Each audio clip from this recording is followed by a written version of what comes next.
we continue our arguments that will show that there are non-recursively enumerable languages.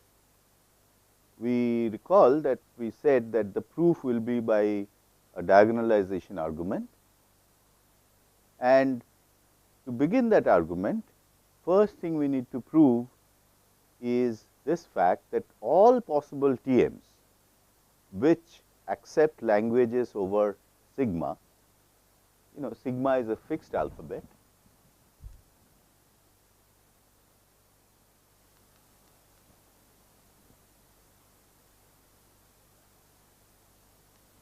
so all possible TMs which accept languages over sigma, that is all those languages which are subsets of sigma star, these Turing machines can be lined up. What do we mean by lined up? That you can imagine we have a sequence M1, M2, M3, M4, etc. These are all Turing machines, and each one of these LM1, LM2, these are languages accepted by the corresponding Turing machine, and all these languages are languages over sigma. That is one thing. So, that means each one of these Turing machines accept some language, could be empty, could be sigma star. So, they all accept languages over sigma, and the other thing is that this enumeration, this listing is exhaustive, in the sense that if there is any language which, that is, consider any language which is over sigma. So, for that language, if there is a Turing machine to accept it, that Turing machine will occur somewhere in this enumeration. All right. Now, so that would mean what? So, the two things that we are saying, that all these are Turing machines which accept languages over sigma, and any Turing machine that accepts some language over sigma will come somewhere in this enumeration, which really means, if you see immediately this point, that all the RE languages which are over sigma, they can be thought to be in this defined through this enumeration, because they are an RE language over sigma. There must by definition be a Turing machine to accept that RE language, and because of the property that we said that somewhere down the line that Turing machine would occur. So, therefore, the list of corresponding RE languages, as we have shown the correspondence, that list will also have all languages which are RE over sigma. Now, what we show by diagonalization, that a language that we construct is different, that language we call it LD, D for diagonalization, is different from each one of these, and therefore, LD is not RE over sigma, because had it been an RE language, then there would have been a Turing machine to accept it, and that Turing machine would have occurred somewhere down the line, and then the corresponding language would have been here in this enumeration. But since our construction will be such that it will be different from each one of these languages, LD is not RE, and by construction we will see LD is also a language which is over sigma. So, the first point is this, the enumeration of all Turing machines that accept languages over sigma, and that we show by showing that each one of these Turing machines can be encoded as a string. And this is a very important point, that every Turing machine can be encoded or equivalently you can think of represented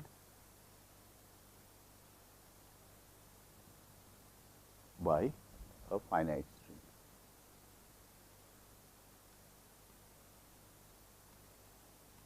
What we are saying is, you give me any Turing machine, I will find a finite string which is the encoding or which is the representation of that Turing machine. Now, of course, we know a Turing machine is what? Turing machine can be seen as what defines a Turing machine. Recall, the Turing machine M has a set of states, then it has input alphabet sigma, tape alphabet gamma, then of course transition function, then it has initial state we need to specify, right.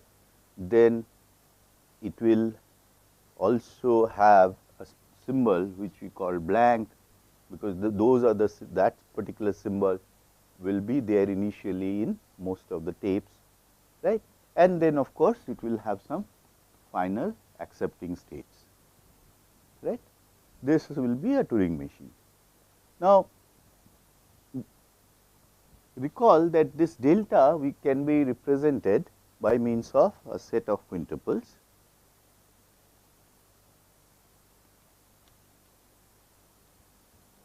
Right.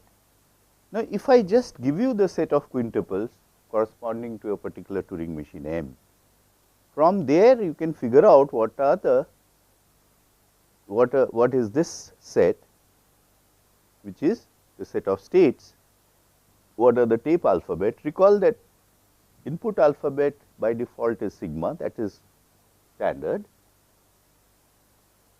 The things that you do not have this information, that which is the initial state, which is the blank symbol, and which is or the set of final accepting states. All right. So, first of all, we will figure out how to represent that, but first of all, that the set of quintuples can be represented, okay, can be represented by a finite string.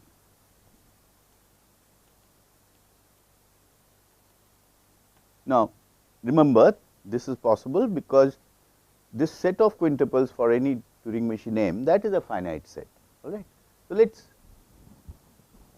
what is a quintuple? We can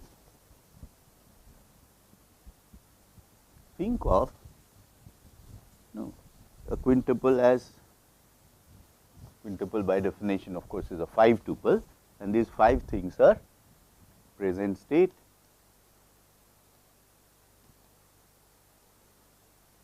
the current symbol scanned,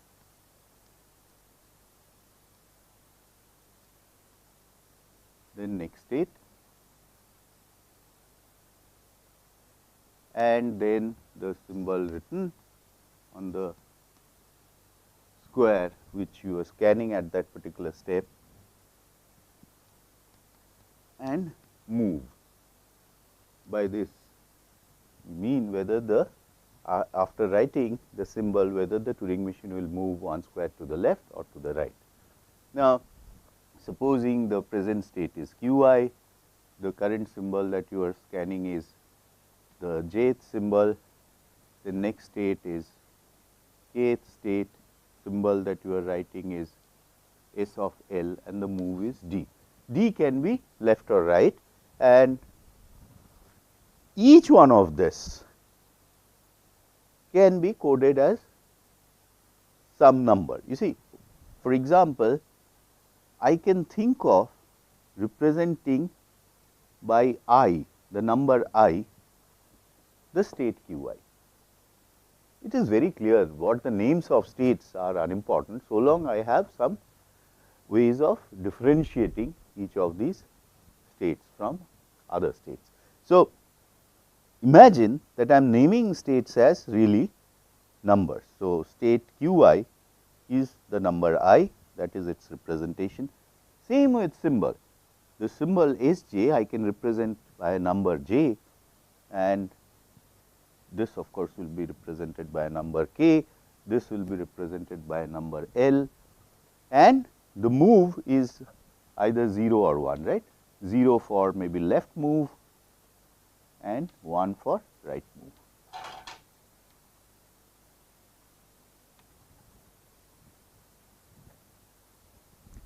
Now, we are continuing proving this fact. So, one particular quintuple can be represented just by means of these 5 numbers. Now, suppose I choose to represent these numbers in unary. Take a particular example. Let us say this is the fifth state. We have the number 5, the symbol is second symbol, it goes to third state, writes the fourth symbol, and it moves to right. So, the 5 numbers 5, 2, 3, 4, 1 would capture this quintuple. So, as I said, suppose I write these numbers in unary. So, 5 I will have to put, in unary you put 5 ones plus 1. So, 6 ones to represent 5, because the number 0 you will represent by just 1 and so on, right. So, for 2 you will have 3 ones, that is the unary representation of 2. For 3 you will have 4 ones, right. For 4 again you will have 5 ones, and then I said 1, that is the right move. So, you will have 2 ones. Now, what we can do is to separate these by zeros, right. So, a binary string therefore represents the information contained here, right. And now, you want to represent a set of quintuples. So, supposing the representation of one quintuple in a binary string, let us say is quint 1. This is our representation of first quintuple, which will be a binary string. Notice in that binary string 2 zeros are never consecutive. Then you have quintuple 2. Okay. Now, you can separate them out by putting 2 zeros in between.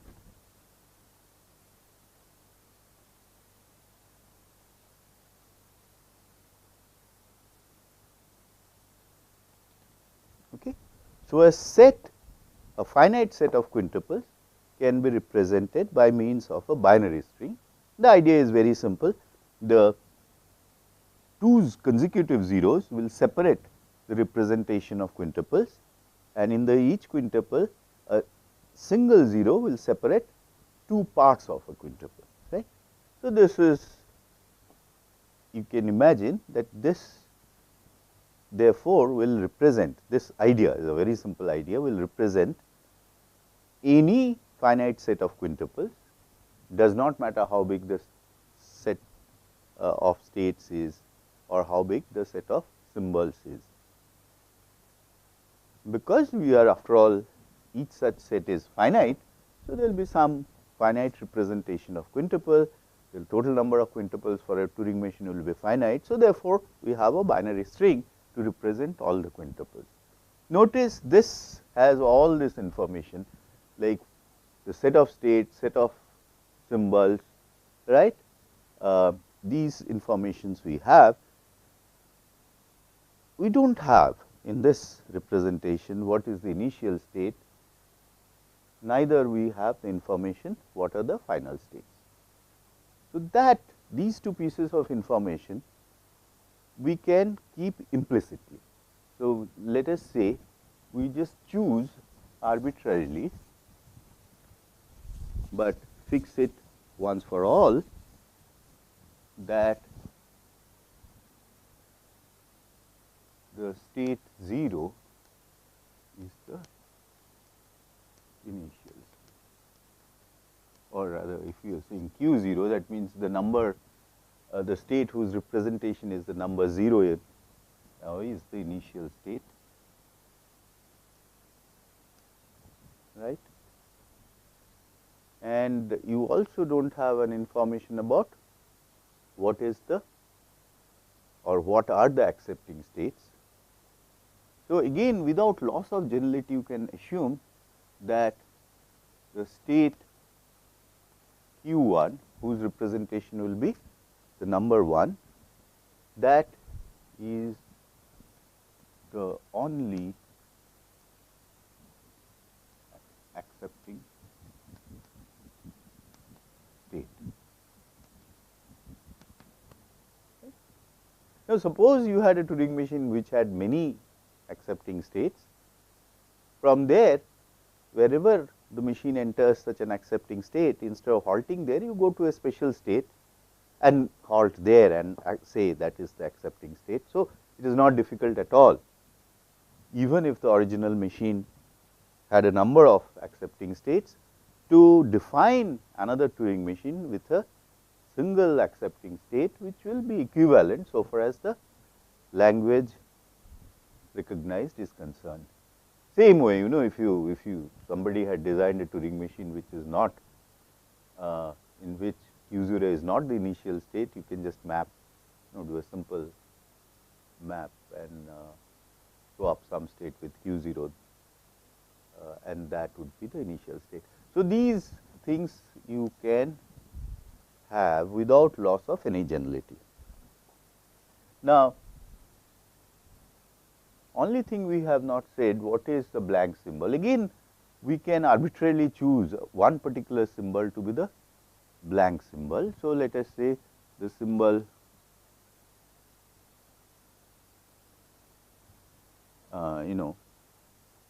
S2 represents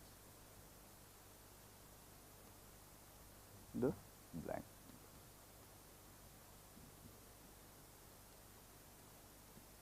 So, once I have these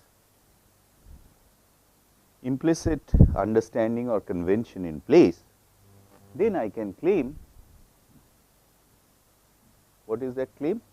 Is this, that binary string by a finite string, and in fact over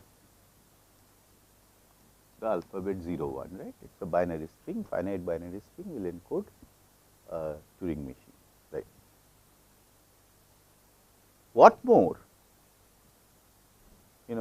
just to make our life very simple.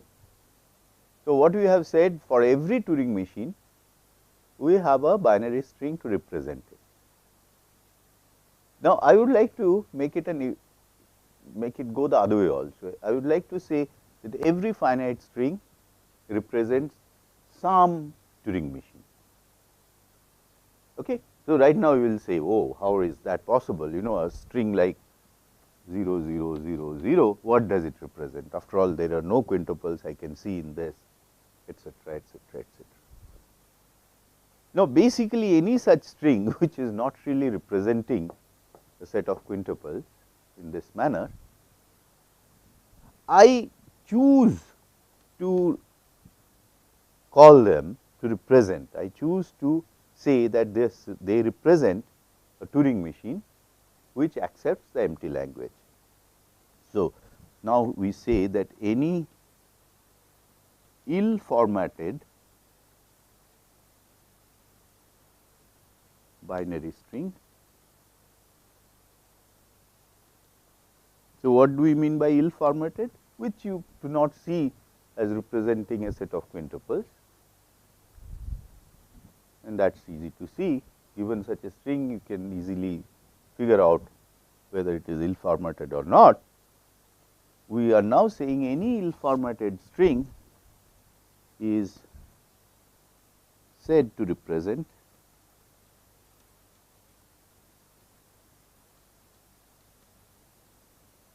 a Turing machine which accepts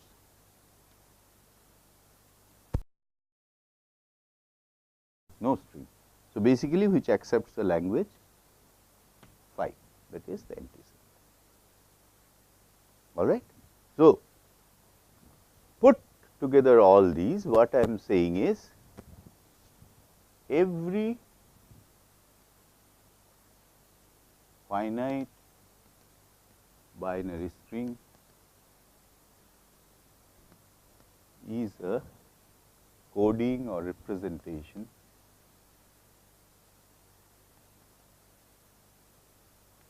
of some Turing machine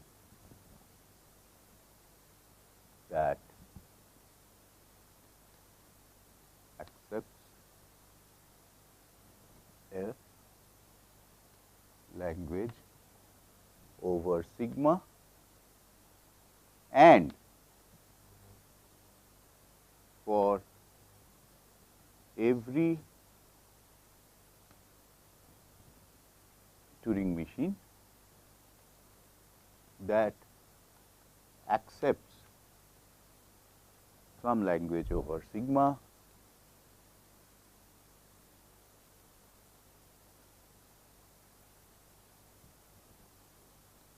we have an encoding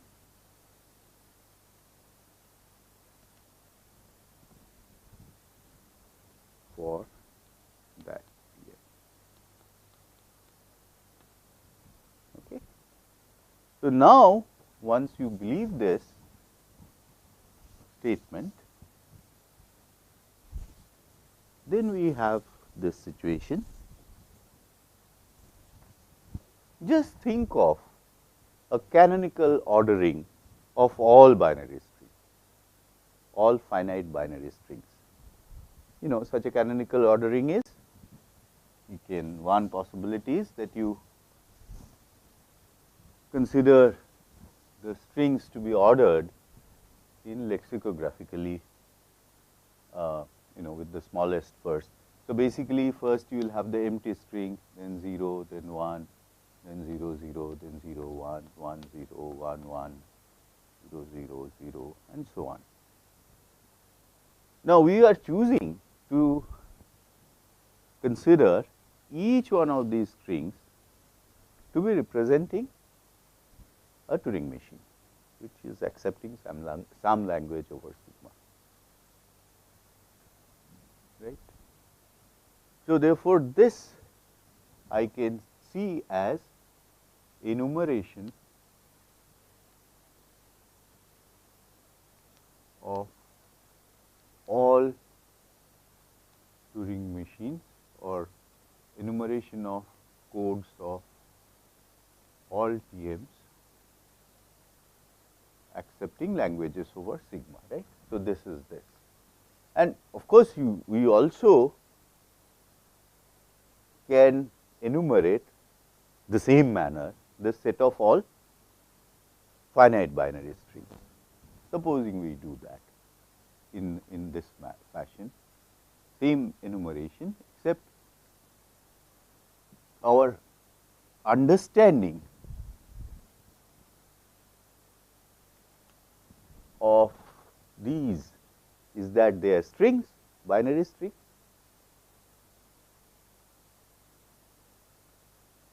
and these are Turing machine representations which accept languages over some sigma, right. Now, without any loss of generality, you can assume that both these symbols will be in sigma, right. So, our input alphabet has both these symbols 0 and 1. This is you can assume without loss of generality. Now, you see, in a manner of writing this, what I am defining is a kind of matrix which is A, call it A, and the entry A I j corresponds to what? The ith Turing machine and the jth binary string. Okay. And let me define it this way. conceptually, of course, no, this is going to be an infinite matrix and nobody is going to fill it up. But conceptually, imagine that you have defined the entry in this matrix in the following manner, that Aij is going to be 1 if, let us write it this way, 1 if the Turing machine I accepts the jth binary string, okay, that is in this enumeration. Jth means the jth thing here, this enumeration, and 0 if it does not.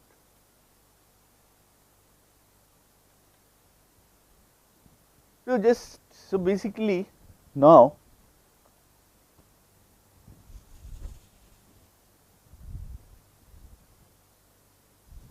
our job will be fairly easy, job of describing LD, the language which we define and which will show to be not recursively enumerable. That LD is something, let us say, we define here. So, definition of LD, we say LD is a binary string X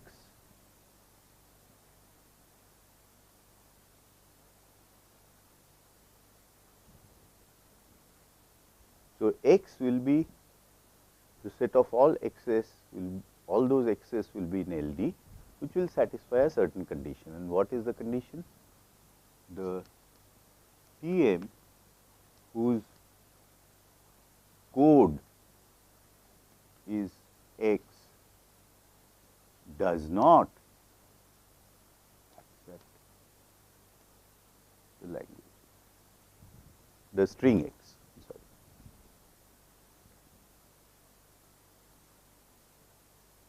So, you see, it is like this, a string X is, let us say, the jth string, right. Supposing X is the jth string there, and then we look at the jth Turing machine here, and we are concentrating about what is the behavior of the jth Turing machine on the jth string. So, in a way we are talking of the diagonal elements of this matrix, which will define whether or not that particular string is a member of LD, all right. Now, the claim is LD is not recursively enumerable. Why? Suppose it is,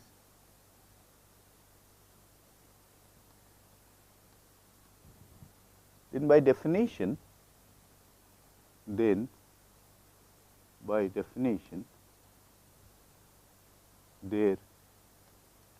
is a Turing machine, okay, M, to accept LD.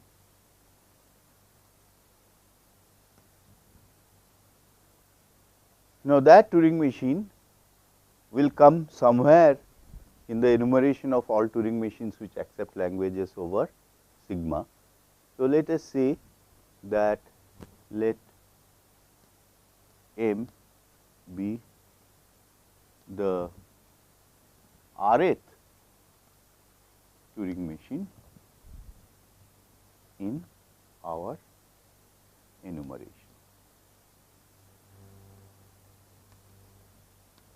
Okay. Now, consider let X be the rth binary string in our enumeration.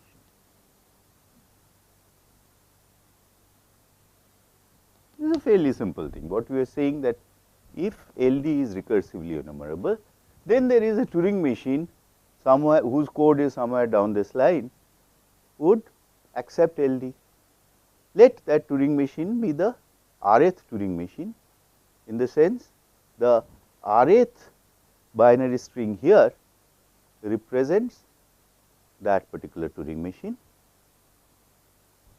and now we are considering x to be that rth binary string, right.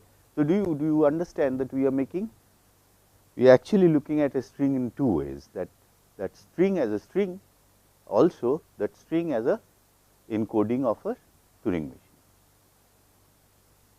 So, now there are two possibilities are there, all right. What are, in the sense that either this x is in LD or x is not in LD. Okay. Now, consider each of these cases separately. Supposing x is in LD, that means what? X would have satisfied this condition, and what is that condition? Why? See, again, since x is in LD, only those strings which are in LD which satisfy this particular condition. So, what is this condition saying? The Turing machine whose code is x, but what is that Turing machine? That Turing machine is M. M does not accept x.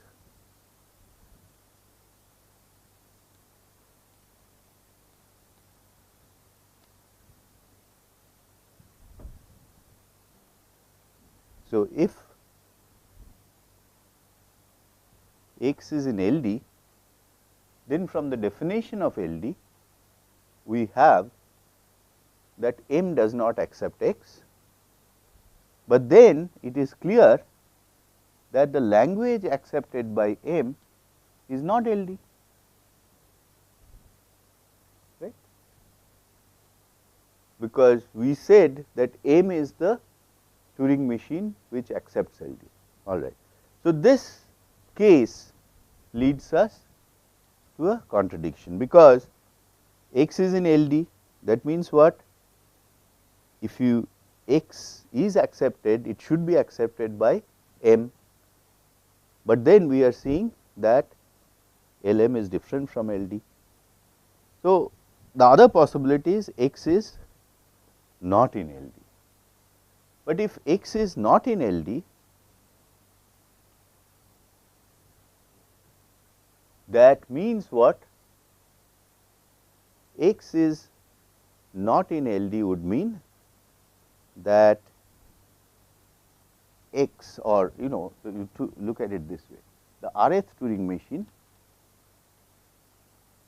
would accept the rth string.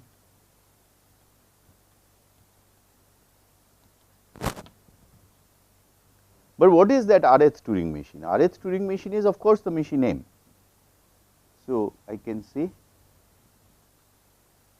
M would accept the rth string, and of course, the rth string is what? Is x. So, now here is a string x which is accepted by M, which is not in LD. So, therefore, again I can conclude that the language accepted by M is different from LD, all right. So, these are the only two possibilities, either x is in LD or x is not in LD. In either case, assuming each one, I am going to a contradiction. Therefore, what can I conclude? I can conclude that this supposition is false. We said that suppose LD is recursively enumerable. So, this proves by contradiction that LD is not recursively enumerable. I mean, if you look at that proof once more, you will see our construction of LD or our definition of LD. What do I want in defining LD? I want LD to be not an RE language. So, I should have LD is not the language LM1, where M1 is the first Turing machine in our enumeration of all Turing machines that accept languages over sigma. Similarly, I have to ensure that L is not LM2, LD is not LM3, and so on, right. Which is the string? See, for each one of this, we have a witness of this fact. If you see that the second string in this case, or third string, consider the third string in the enumeration of all binary string. Let it be x. Let x be the third string in the enumeration of all binary string, and that of course represents the machine M3 also. Now, what we have said that we will put x in LD if and only if x is not in the language accepted by the machine whose code is x.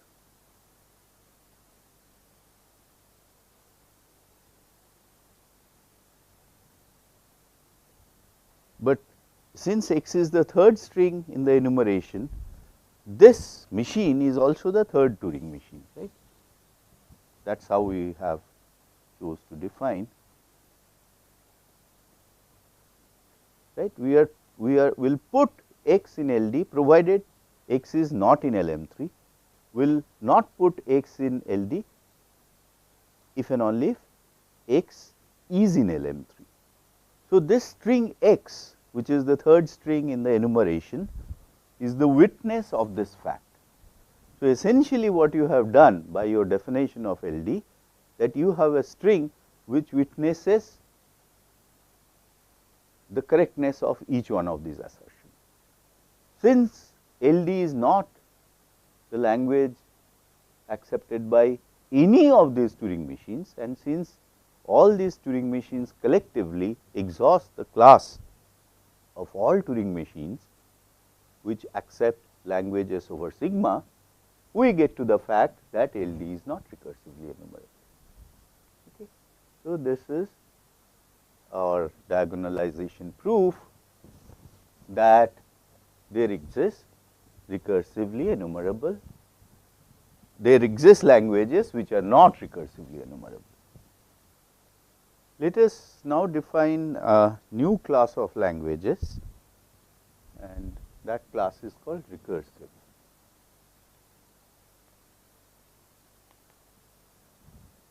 Okay.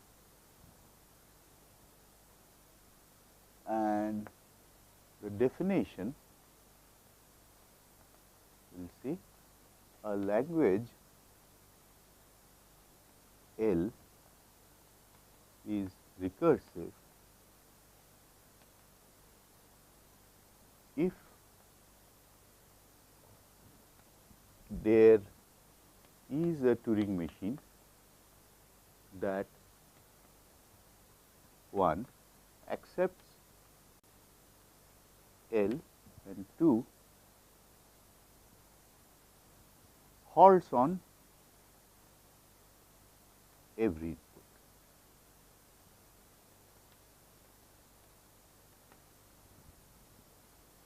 Now, you contrast this definition with recursively enumerable languages. There we said a language is recursively enumerable if there is a Turing machine that just accepts L. We did not insist on whether it halts on every input or not. So, if you contrast a recursive language with a recursively enumerable language, the difference is this, that whereas for a recursive language, you will always have a Turing machine which will halt on each input. So, whether the input is in the language or not, the Turing machine that accepts the language will always halt. Whereas, in case of RE, if the language is RE, what all we said was that there will be a Turing machine which will accept the language. Of course, acceptance means the Turing machine will halt on all inputs which are in the language. But if the input is not in the language, then we have said nothing. So, in fact, the Turing machine can go into an infinite loop, and that is one way of rejecting its input, because it is not in the language. Now, why do we make this definition? Because you go back to our notion of a computational problem. What is a computational problem? Computational problem is something for which we require an algorithm to solve it. For example, a computational problem would be, given two numbers, compute the GCD. Now, of course, you can't do it by means of a table. So, you have to have an algorithm to compute the GCD of two numbers. So, a solution of a computational problem, if it exists, is an algorithm, and a special class of computational problems is decision problems.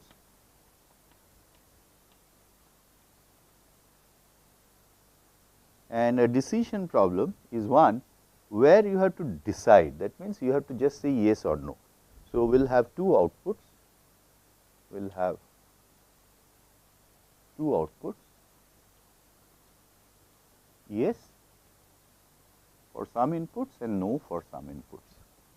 Now, a particular class of decision problem will be membership decision problem.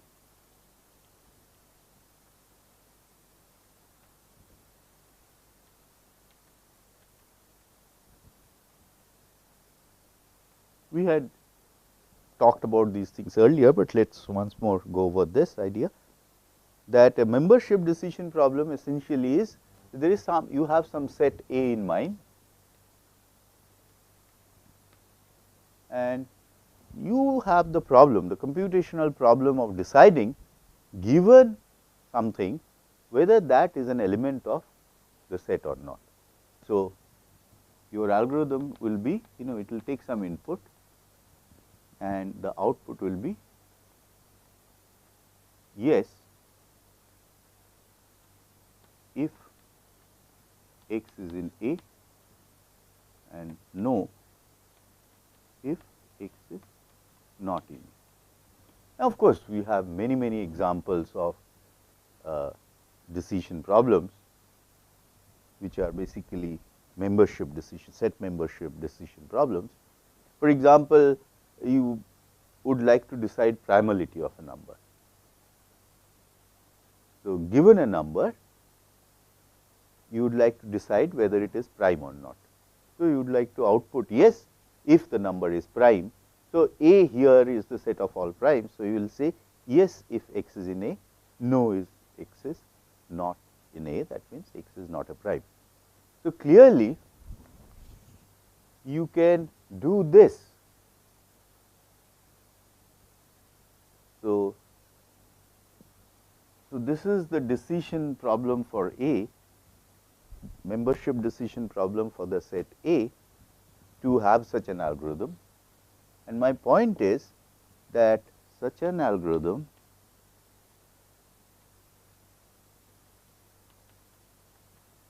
that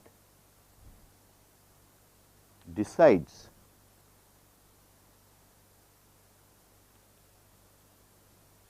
membership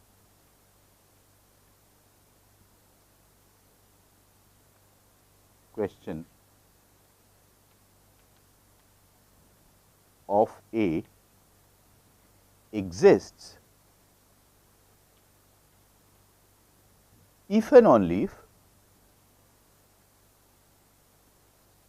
A is recursive, right. So, what am I saying is that in this side, I mean, I put a line, it is to say this is the domain of problems and this is the domain of languages,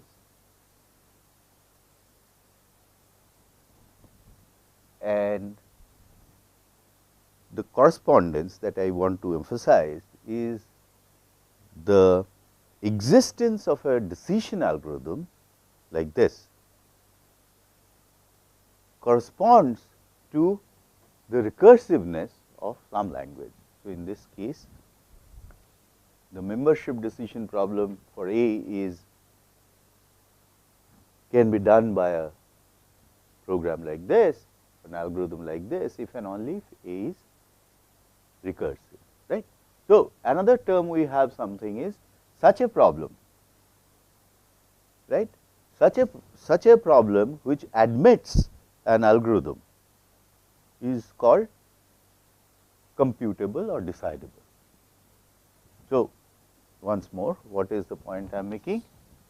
I am saying that if there is an algorithm that decides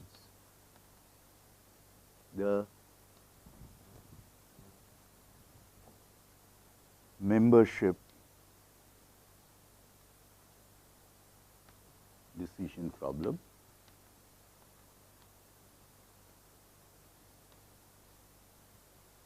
of a set, then that problem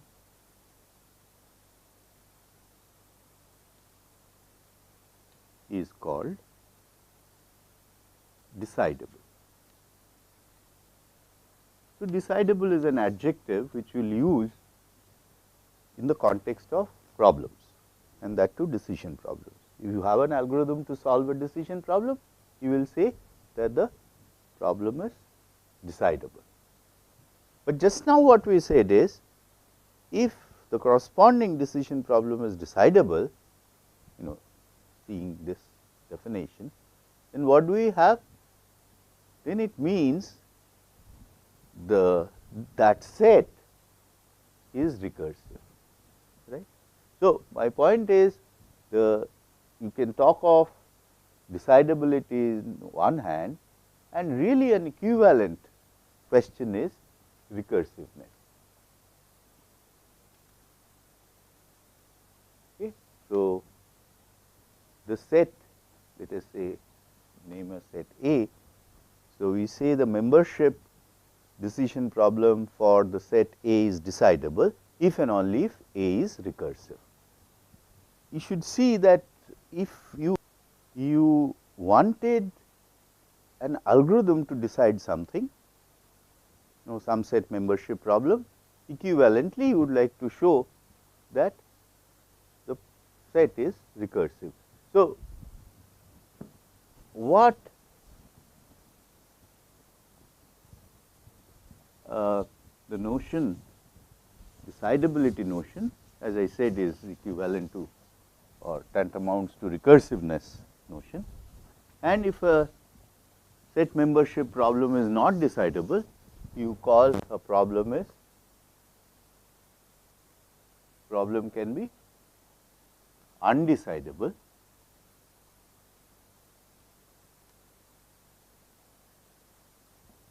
All right. That would mean what? That corresponding language would be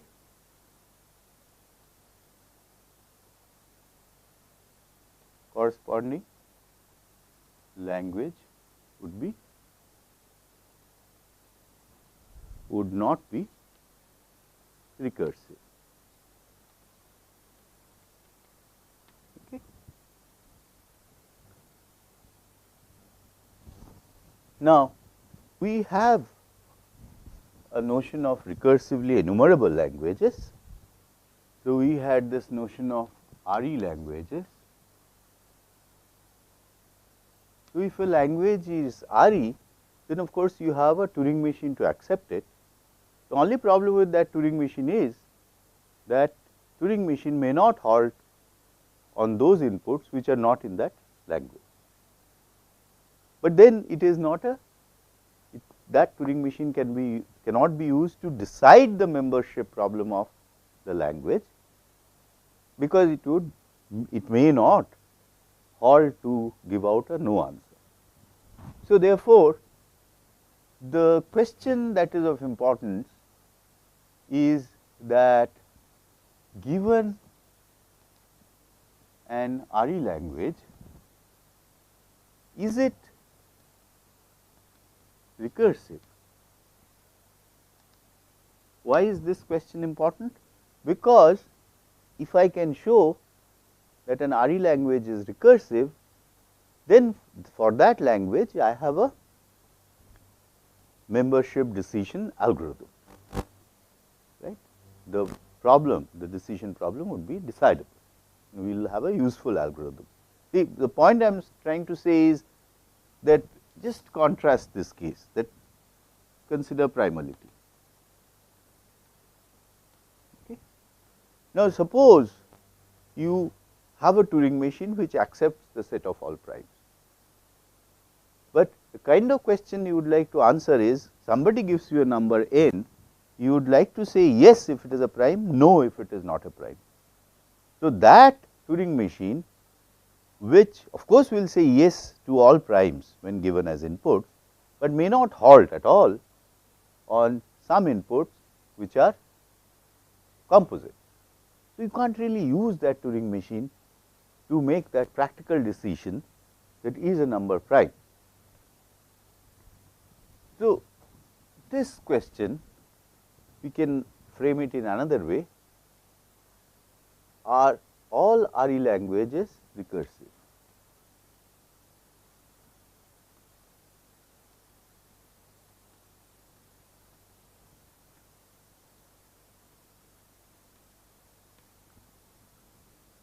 Clearly, every recursive language is recursively enumerable, because for a language to be recursive, first of all it has to have a Turing machine to accept it, and that immediately makes it recursively enumerable. So, R recursive implies recursively enumerable, and the reverse question is therefore we are asking.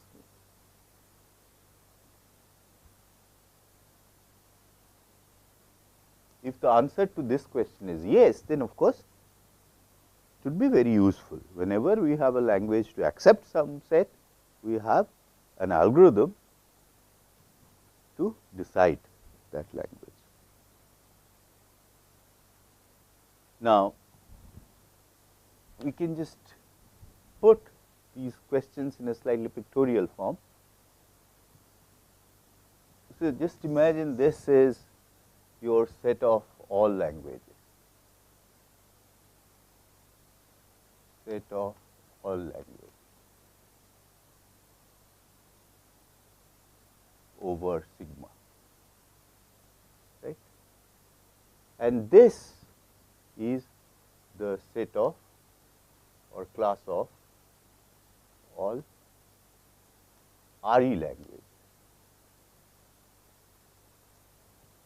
So, let me just mention this, that we already know something which is here and not here. What is that? LD, the language LD, right. We know LD is a language over sigma, but LD is not recursively enumerable. So, it is not within this. And since every recursive language is also recursively enumerable, the class of recursive language, if I represent by this, that class or that set is clearly a subset of this thing. The question, this question that we have put here is the separation, is about the separation. Is the separation strict? That is there a language here or not? And that is an important question. So, that means, if I have something here, although we can have a program which will always terminate on the yes instances, it will not be yet decidable.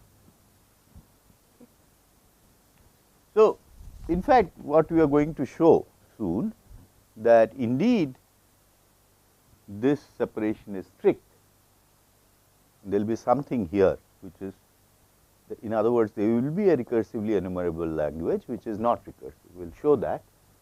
But before that, let me quickly tell you a couple of very simple facts about recursive and recursively enumerable languages. First, these are really observations or simple facts.